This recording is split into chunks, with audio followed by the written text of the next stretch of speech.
Hello everyone, it's me Riya and welcome back to my channel. তো আজকে আমি সকাল সকাল উঠে রেডি হয়ে নিলাম। মেনলি আজকে চলে যাচ্ছি কলেজে, কারণ কলেজে একটা উৎসব আছে, পিঠা উৎসব। তো তার জন্য আমি আর আমার ফ্রেন্ড কলেজের জন্য এখন রওনা দিব। তো এই তো আমরা এখন রিক্সায় করে কলেজের দিকে চলে যাচ্ছি। তো এই তো আমরা কলেজে এখানে চলে আসলাম। তো আমার ফ্রেন্ড আমাদের জন্য অপেক্ষা করছিল। তো আমরা এখন ওকে নিয়ে আমরা কলেজে যাব। তো এই তো কলেজের ভিতরে ঢুকে দেখলাম এখানে অনেক মানুষ আর আমাদের অনেকগুলা ফ্রেন্ড আসছে। তো আমরা কথা বলতেছিলাম, অনেকদিন পরে দেখা। তো এই তো এখানে অনেক অনেক পিঠা ছিল। তো আমরা কিছু পিঠা ট্রাই করার জন্য নিয়েছিলাম, যেগুলো খুবই ভালো লেগেছে। তো তারপর আমি একটু এই পিঠাগুলো খেয়ে নিচ্ছিলাম আমরা সবাই। তো তারপর এখানে দেখলাম আর নতুন নতুন অনেক পিঠা আনছে। তো এখানে পাটিসাপটার পিঠা ছিল, ভাপা পিঠা ছিল, দুধ চিতই, আরো বিভিন্ন ধরনের অনেক পিঠা। তো এগুলা আমাদের কলেজের স্টুডেন্টরাই করেছে। আর এখানে 15টার মতন স্টল ছিল, সবগুলাই আমরা ঘুরে ঘুরে এখন দেখব। তো তারপর আমরা একটু আমাদের কলেজের ক্লাসে চলে গেলাম, যেখানে আমরা ক্লাস করতাম।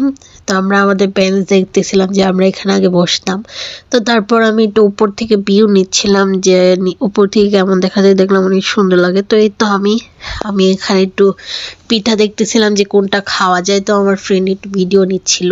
তো এই স্টলটাতে দেখছিলাম যে অনেক নিউ নিউ আনকমন খাবার ছিল, পিঠা ছিল, খুবই দেখতেই খুব ভালো লাগছিল। আর পরে একটা স্টলে গেলাম যেখানে ছিল পুরি আর আলুর দম, যেটা খুবই মজা ছিল। মানে এটা পিঠার স্টলে ওরা এটা বিক্রি করছিল।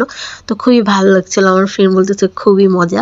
তো তারপর আমরা একটা ডাবের পুডিং নিয়েছিলাম, যেটা সবাই মিলে খাচ্ছিলাম। তো তারপর আরেকটা স্টলে আসলাম যেখানে দই এগুলো বেচতেছিল। তো এটা খুবই মজার একটা পোস্টার ছিল, যেখানে বলতেছিল থাকবে না পিঠা, থাকবে না, এরকম। তো খুবই ভালো লাগছিল। তো তারপর আমরা লাইভ ফুচকা বানিয়ে নিলাম। তো এখানে লাইভ মানে সরাসরি দেখাচ্ছে যে কিভাবে ফুচকা বানাচ্ছে। তো আমরা ফুচকা খেয়ে এখন বাসায় চলে যাব। তো যার জন্য আমাদের ফ্রেন্ডকে আমরা বলতেছিলাম চল আমরা চলে যাই।